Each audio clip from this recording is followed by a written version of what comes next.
আজকের এই প্রতিবাদ সমাবেশের শুরু আজকে হায়াত ভাইকে যে সাংবাদিক এবং লজ্জাজনক আমাদের জন্য। আমরা আমাদের খুব কাছের মানুষ ছিল, আমি দেখেছি সে যেভাবে বাগেরহাট প্রতিনিধি তরফদার রবিউল ইসলামকে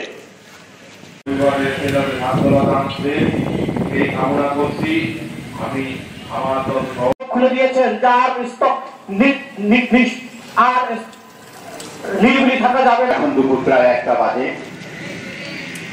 18 ঘন্টা পার হতে যাচ্ছে। প্রশাসন এখনো পর্যন্ত খুনিদের আটক করতে পারেনি বা খুনিরা কোথায় আছে স্থান নির্ধারণ করতে পারেনি।